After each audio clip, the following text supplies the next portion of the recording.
Trade with Kamran Bhavani. क्या आप stock exchange में इन्वेस्ट करके पैसा कमाना चाहते हैं तो हमारे ग्रुप को ज्वाइन करें। हम आपको देंगे बर वक्त और बेहतरीन मशवरे। हमारे पास अकाउंट खोलने और ग्रुप ज्वाइन करने के लिए इन व्हाट्सएप नंबर पर राब्ता करें। कामरान मेमन भवानी 0345 826 4499। बिस्मिल्लाहिर्रहमानिर्रहीम। अस्सलाम वालेकुम ऑल मेंबर्स, मैं कामरान मेमन भवानी हूँ। आप देख रहे हैं यूट्यूब का चैनल जिसे वो क्लेम या ब्लेम नहीं है। आज देखा जाए तो मार्केट ने हमें दो चांस दिए। पहला चांस दिया मार्केट ने, जो कल के वीलॉग के अंदर हमने आपको कहा था कि देखिए मार्केट आपकी 40,800 से लेके 41,000 तक जा सकती है। अग्रेसिव होकर बाइंग नहीं करनी, वहाँ पे प्रॉफिट टेकिंग करनी है, क्योंकि ऑलरेडी एक दिन पहले मार्केट 800 पॉइंट गेन कर चुकी थी। तो मार्केट ने एक चांस दिया प्रॉफिट टेकिंग करने का। सुबह जब मार्केट स्टार्ट रही 78 पॉइंट प्लस के साथ 300 पॉइंट प्लस तक गई और प्रॉफिट टेकिंग का पूरा मौका दिया। फिर सेकंड चांस मिला जब मार्केट 300 पॉइंट से प्रॉफिट टेकिंग करना शुरू हुई और 50 पॉइंट माइनस तक आ गई। वहाँ पर हमने स्पेशल ग्रुप में कॉल दी कि मार्केट आपकी 40,600 का लेवल सस्टेन करेगी और मार्केट दोबारा पुल बैक करेगी 40,800 से लेके 850-900 के एरिया तक। हमने देखा कि सेकंड चांस मिला दोबारा से मार्केट में बाइंग करने का, जिसमें सारे तकरीबन तमाम सेक्टर्स में कुछ ना कुछ मौके मिले, जो कि हम आगे डिस्कस करेंगे कि ये सेक्टर्स आपके परफॉर्म करते हुए नजर आए। इसके अलावा फाइनली हमने देखा मार्केट आज पूरा दिन थोड़ा सा डल भी रही, क्योंकि आज मंथ का फर्स्ट डे भी था और कल जो लास्ट मंथ जो क्लोज हुआ था जनवरी, उसमें तकरीबन देखा जाए तो 1000 पॉइंट ओवरबोट होकर साइड पे जाके मार्केट क्लोज रही थी। जब मार्केट आज स्टार्ट हुई 300 पॉइंट प्लस और 1000 पॉइंट जो ओवरबोट थी 1300 पॉइंट ओवरबोट थी, इसलिए मार्केट में हमने करेक्शन भी देखी और आज पहला दिन भी था, तो इसलिए मार्केट में हमने थोड़ी डल एक्टिविटी भी देखी, लैक लस्टर डे भी देखा। मार्केट के जो क्लोज रही 53 पॉइंट के साथ 40,619 के करीब। आखिरकार हमने देखा कि 40,600 का लेवल ब्रेक नहीं हुआ। वॉल्यूम्स 130 मिलियन के वॉल्यूम्स थे, जो कल के वॉल्यूम से कम थे। कल 152 मिलियन के वॉल्यूम से। टॉप वॉल्यूम लीडर आपके स्क्रीन के ऊपर है, जिसपे पीपीएल, पीआईए, गैटम ये टॉप वॉल्यूम लीडर रहे। अगर हम टॉप गेनर्स देखें तो एबट, जबकि Jahangir, JS global capital limited मुसलसल कैप यानी अपसाइड की तरफ रहे, टॉप गेनर्स रहे। अगर हम टॉप डिक्लाइनर्स देखें तो रिफान मेस, पाकिस्तान सर्विसेज ये टॉप डिक्लाइनर्स रहे। अगर हम सेक्टर वाइज पोजीशन देखें मार्केट की, तो आज सेक्टर में कमर्शियल बैंक यानी कि टॉप पे रहा 33 पॉइंट, जबकि pharmaceuticals, glass ceramics, automobile parts, paper and board, cement sectors ये तमाम सेक्टर्स पॉजिटिव रहे। अगर नेगेटिव साइड पर अगर हम देखें तो मिसलेनियस सेक्टर्स 82 पॉइंट के साथ, oil and gas 35 point, technology, fertiliser, oil and gas, marketing, textile इनमें हमने प्रॉफिट टेकिंग देखी। साथ ही अगर हम कुछ यानी कि सेक्टर की बात करें तो जो मार्केट जब आपकी 50 पॉइंट माइनस से मार्केट ने जब रिकवरी ली, तो उसमें हमने कुछ कॉल्स भी दी, जिसमें सीमेंट्स की भी कॉल थी और मुख्तलिफ कॉल्स थी। रेजिस्टेंस लेवल भी थे, ओवरबोट स्टॉक्स भी बताए गए थे, जो कि तमाम स्क्रीनशॉट आपके स्क्रीन के नज़र आ रहे हैं कि आज हमने इस तरह की वर्किंग की। अल्हम्दुलिल्लाह सीमेंटों को भी कॉल सक्सेसफुल रही, जबकि प्रॉफिट टेकिंग वाली कॉल्स भी सक्सेसफुल रही। इसके अलावा अगर हम कुछ न्यूज़ के ऊपर बात करें तो रैक्वेटिक मंसूबे की पहली अदायगी बलूचिस्तान हुकूमत को $3 मिलियन का चेक मिल चुका है, यानी कि अब यहाँ से स्टार्टिंग हो चुकी है और इंशाल्लाह मजीद देखेंगे कि मजीद इसमें इजाफा होगा। डालडा कंपनी जो कि पाकिस्तान की बड़ी कंपनी है, पाकिस्तान में आईपीओ के थ्रू लॉन्च होने वाली है, तो ये बड़ी अच्छी न्यूज़ है पाकिस्तान स्टॉक मार्केट के लिए। इसके अलावा अगर हम देखें तो आज मार्केट में थोड़ा प्रेशर जो था वो ये भी प्रेशर था कि यानी कि गवर्नमेंट को जो है आईएमएफ का यानी कि सख्त यानी कि शराइत का सामना है और आईएमएफ ने ग्रोथ रेट भी डाउनग्रेड करने का कहा है, जबकि फिच जो कंपनी है रेटिंग एजेंसी, पाक रुपीस वीकेंड होने की वजह से मजीद इन्फ्लेशन में इजाफा हो सकता है और नेगेटिविटी हो सकती है। इसके अलावा अगर हम देखें तो देखिए यानी कि जो अगर आईएमएफ के हवाले से अगर हम बात करें तो आईएमएफ सब राइट कर देगा, जो लूज़ है उसको टाइट कर देगा, यानी कि जो हमारी जो गवर्नमेंट लूज़ है उसको टाइट कर देगी, क्योंकि गवर्नमेंट के बहुत सारे ऐसे मामला थे जो टारगेट्स अचीव नहीं हो पा रहे थे। आईएमएफ कभी भी किसी कंट्री को यानी कि दबाता नहीं है। आईएमएफ जब कभी किसी कंट्री को पैसे देता है तो उससे कहते हैं कि आप रिटर्न कैसे करोगे।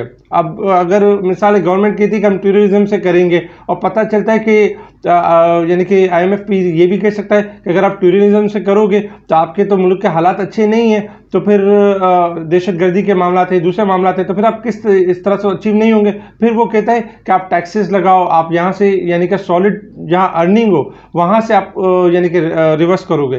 तो गवर्नमेंट अगर अपने मामला बेहतर रखे तो फिर इस तरह के टैक्सेस नहीं बढ़ाने पड़ेंगे, आम आवाम के ऊपर बोझ नहीं डालना पड़ेगा और सारी चीज़ें यानी कि सेटिंग वाइज होंगी। IMF डिमांड कर रहा है कि बिजली और गैस सेक्टर्स में 4,100 अरब रुपए के जो गर्दिशी कर्जा है उसको ख़त्म किया जाए। बिजली की कीमत मार्च से 3 रुपये फ़ी यूनिट बढ़ाया जाए। जबकि IMF का नुकसानात कम करने के लिए बिजली पर सब्सिडीज़ कम और टैरिफ बढ़ाने का दबाव यानी कि देखा जाए तो ये IMF का बिजली और गैस सेक्टर में भी यानी इजाफे की यानी बात की गई है। इसके अलावा IMF की कंडीशन तो अब हर सूरत माननी पड़ेगी, क्योंकि अगर हमें दिवालिया से बचना है, डिफ़ॉल्ट से बचना है, तो IMF को एक्सेप्ट करना है। और इंशाल्लाह जिस तरह हम IMF के प्रोग्राम के सारे मामला में जा रहे हैं, तो जो डिफ़ॉल्ट का जो खतरा था, इंशाल्लाह डिफ़ॉल्ट का खतरा नहीं है। अब पाकिस्तान डिफ़ॉल्ट नहीं कर रहा, क्योंकि IMF के प्रोग्राम में जब कंट्री होती है तो वो डिफ़ॉल्ट नहीं करती। अच्छा, आज डॉलर में भी कुछ कमी रही, इंट्राडे के हवाले से 265 रुपये तक एक टाइम में आ गया था, $3 की कमी हुई, लेकिन फिर फाइनली हमने देखा कि डॉलर इंडेक्स जो इंटर बैंक में 268 रुपये 83 पैसे के करीब क्लोज रहा और थोड़ा सा इजाफा हुआ डॉलर के अंदर। पाक रुपीज़ डेप्रीशिएट हुआ, 0.35% डेप्रीशिएट हुआ। इसके अलावा अगर हम देखें तो पैरासीटामोल गवर्नमेंट ने अलाउ कर दिया इसके प्राइस बढ़ाने के लिए। फार्मास्यूटिकल्स कंपनीज़ की लिए तो अच्छा है, लेकिन आवाम के लिए थोड़ा सा महंगा है। जबकि इसके अलावा अगर हम देखें तो अब जो बैंकों के अंदर रेमिटेंस में इजाफा हुआ है 4 to 5 मिलियन लास्ट 2 और 3 वीक से, और जिसके अंदर देखा जाए तो लास्ट 2 और 3 वीक्स के अंदर। इसके अलावा 10 से 12 मिलियन यानी कि इजाफा हुआ है तकरीबन लास्ट 2 डेज़ के अंदर, क्योंकि डॉलर का जो फ्री फ्लोट कर दिया गया, तो उसकी वजह से अभी देखा जाए तो जो लोग यानी कि अदर चैनल से जो डॉलर सेल भेज रहे थे और यानी गैर कानूनी तरीके से, अब वो लीगल तरीके से भेज रहे हैं और हमारी जो रिज़र्व है उसमें ना सिर्फ इजाफा होगा और जो एक डॉलर में शॉर्टेज का जो मसला था वो कम होगा। इसके अलावा अगर हम बात करें इंटरनेशनल मार्केट की तरफ, तो इंटरनेशनल मार्केट में क्रूड ऑयल इस वक्त ट्रेड कर रहे हैं $79 के पास, यानी कि 19 सेंट का इजाफा है। जबकि अगर हम क्रूड ऑयल में अगर देखें तो क्रूड ऑयल यानी कि 77 के लेवल को अगर ब्रेक करता है तो डिक्लाइन करेगा, अदरवाइज 80 से लेके 81 तक मूव कर सकता है अपसाइड की तरफ। अच्छा, डॉलर इंडेक्स $101.70 के पास चल रहा है और डॉलर इंडेक्स इस वक्त देखा जाए तो 21 सेंट यानी नेगेटिव है, जिसके अगेंस्ट में अगर हम देखें तो गोल्ड में स्लाइटली इजाफा है 10 सेंट का, $1945 के करीब चल रहा है। कल गोल्ड 1902 तक आ गया था और फिर 1898 के करीब सपोर्ट लेवल था, जिसकी वजह से बाउंस बैक कर गया और 1945 के करीब। लेकिन चूंकि 1955 रेजिस्टेंस लेवल अगर इसको ब्रेक कर जाता है तो मजीद ऊपर है, अदरवाइज डिक्लाइन है। सिल्वर भी आपका $23.5 के पास चल रहा है, $23.62 के पास, और तकरीबन देखा जाए तो 20 सेंट डिक्लाइन है। आज रात को FOMC मीटिंग मिनट्स है, अमेरिका की मॉनेटरी पॉलिसी है, जिसमें अमेरिका का जो इंटरेस्ट रेट है 4.5% है, 4.25% करने का इरादा है, यानी 25 बेसिस पॉइंट बढ़ाने का यानी कि एक्सपेक्टेशन है। तो ये इजाफा हो जाएगा, पॉसिबिलिटी है, जिसकी वजह से डॉलर इंडेक्स है वो आपका अपसाइड की तरफ जा सकता है, यानी कि 103 से लेकर 105 की तरफ मूव कर सकता है। और उसकी वजह से हम ये देख सकते हैं कि स्टार्टिंग में गोल्ड सिल्वर में पहले ट्रैप किया जाएगा, बुल ट्रैप थोड़ा हायर पे ले जाके, और डिक्लाइन यानी कि गोल्ड सिल्वर कर सकते हैं। तो इसलिए गोल्ड सिल्वर में बड़ा एहतियात कीजिएगा, स्टॉप लॉस के साथ ट्रेडिंग करें। लॉन्ग व्यू के हिसाब से अगर देखा जाए तो सेल ऑन स्ट्रेंथ के ऊपर है, 1900 से लेकर 1850 का लेवल टेस्ट कर सकता है गोल्ड।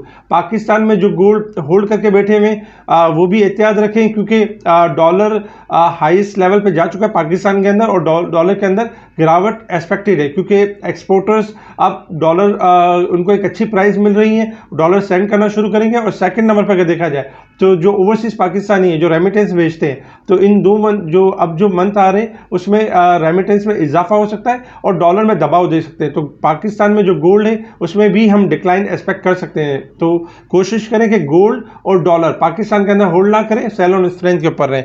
इसके अलावा अगर हम बात करें मार्केट के हवाले से कि मार्केट ने परफॉर्म किस तरह से करना है, इंडेक्स का जो रेजिस्टेंस लेवल है 40,827, आपका रेजिस्टेंस लेवल है 40,469, सपोर्ट लेवल है। इंडेक्स अगर हम वीकली रिव्यू करें इस वीक का, कल यानी कि इस वीक के अंदर मार्केट 40,985 हाई और 39,844 लो आज तक, तो उसके हिसाब से 205 पॉइंट यानी कि स्लाइटली मार्केट ओवरबोट है, बहुत ज़्यादा ओवरबोट नहीं है। अगर हम पिछले साल के हिसाब से बात करें तो 2300 यानी कि 2380 पॉइंट के करीब मार्केट ओवरसोल्ड है, यानी कि मार्केट अब भी गुंजाइश मौजूद है कि मार्केट आपकी रिकवर कर सकती है। टेक्निकल ग्राफ के हिसाब से अगर हम आए मार्केट की तरफ तो देखें, टेक्निकल ग्राफ के हिसाब से कल हमने आपको व्यू दिया था कि मार्केट आपकी पुल पुल बैक कर सकती है, क्योंकि कल 40,600 का लेवल सस्टेन किया था, इस वजह से मार्केट ने 300 पॉइंट की रिकवरी ली। लेकिन आज भी अगर हम देखें तो मार्केट इसी रेंज में यानी कि फिक्स हुई हुई है 40,600 से लेके 41,000 के दरमियान। स्टार्टिंग में कल 10 बजे तक अगर 40,600 का लेवल यानी कि 500 का लेवल मार्केट ब्रेक कर देती है तो फिर हम गिरावट देखेंगे मार्केट के अंदर 40,300 से लेकर 40,000 तक की गिरावट देखेंगे। मार्केट वंस अगेन अपना आपको करेक्ट करेगी, क्योंकि मार्केट की रेंज ही होगी। लेकिन अगर स्टार्टिंग में मार्केट 40,700 से अबव यानी कि क्लोज होती है 10 बजे तक, तो फिर एक्सपेक्टेशन है कि वंस अगेन मार्केट मीट करेगी 40,900 और 41,000 का लेवल मीट करेगी। इस वक्त अगर हम शॉर्ट ग्राफ देखें तो चूंकि मार्केट आपके लोअर साइड पे क्लोज रही है तो पॉसिबल है कि मार्केट थोड़ा रेंज बाउंड परफॉर्म कर सकती है और स्टार्टिंग में 100-150 पॉइंट माइनस दिखा सकती है। तो घबराने वाली बात नहीं होगी। मार्केट के अंदर जो देखा जाए तो काफ़ी सेक्टर से अच्छी जगह पे क्लोज हुए, जिसमें एक्सपेक्टेशन है कि मार्केट आपकी अगर शॉर्ट डिप पर जाती है तो फौरन ही पुल बैक कर लेगी। अगर हम डे के चार्ट के ऊपर देखें तो मार्केट की जो क्लोजिंग रही है आज के दिन में, कल काफ़ी इंप्रेसिव क्लोजिंग थी, तकरीबन 801 पॉइंट प्लस, और उसके अगेंस्ट में अगर हम देखें तो 53 पॉइंट माइनस। और देखा जाए तो इन्वर्टेड हैमर कैंडल आपकी क्लोज रही है। सेकंड नंबर पे ये कि इंडेक्स के अंदर अगर कोई प्रेशर आता है तो प्रेशर आने के बाद ये एक्सपेक्टेशन होगी कि मार्केट उसको रिकवर कर सकती है, क्योंकि लास्ट जो कैंडल थी वो काफ़ी अच्छी क्लोज रही है। तो इंडेक्स का जो लॉन्ग लेवल के हिसाब से अगर हम सपोर्ट लेवल देखें तो इंडेक्स का जो मेन सपोर्ट लेवल है 40,000 डे के चार्ट के ऊपर, और रेजिस्टेंस लेवल में अगर हम देखें तो 41,000 यानी कि 100 रेजिस्टेंस लेवल है। कल की क्लोजिंग भी काफ़ी इंपॉर्टेंट होगी। तो कल आपने करना ही है कि अगर स्टार्टिंग में 10 बजे तक 40,700 का लेवल मेंटेन करते हैं तो 40,500 का स्टॉप लॉस रखें और शॉर्ट ट्रेडिंग की तरफ जा सकते हैं। अगर मार्केट में स्टार्टिंग में 40,500 का लेवल ब्रेक कर देती है तो फिलहाल एहतियात करनी चाहिए, बाइंग नहीं करनी चाहिए, वेट करना चाहिए। स्पेशल ग्रुप में इंडेक्स के हवाले से, स्टॉक के हवाले से टाइमली हम अपडेट दे रहे होते हैं। आज भी इंडेक्स में हमने यानी कि प्रॉफिट टेकिंग कॉल दी, फिर जब इंडेक्स को दोबारा रिकवरी लेनी थी तो हमने बाइंग कॉल भी दी।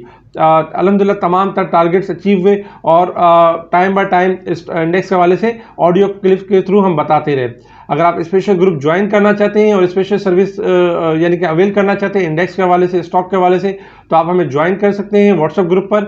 स्पेशल ग्रुप के लिए आप कॉल कर सकते हैं मोहम्मद दानिश को, और मोहम्मद दानिश आपको स्पेशल ग्रुप में ऐड करेंगे। इसके अलावा अगर मुनीक हनानी की जिन ब्रांचों में अगर आपके अकाउंट्स हो, आपको कोई प्रॉब्लम आ रही हो, आप ट्रेडिंग ना कर पा रहे हो, तो आप मोहम्मद दानिश को कॉल कर सकते हैं और स्पेशल ग्रुप में अपने आपको ऐड करवा सकते हैं। ठीक है जी, शुक्रिया। कामना मेमन बावानी, अल्लाह हाफिज़।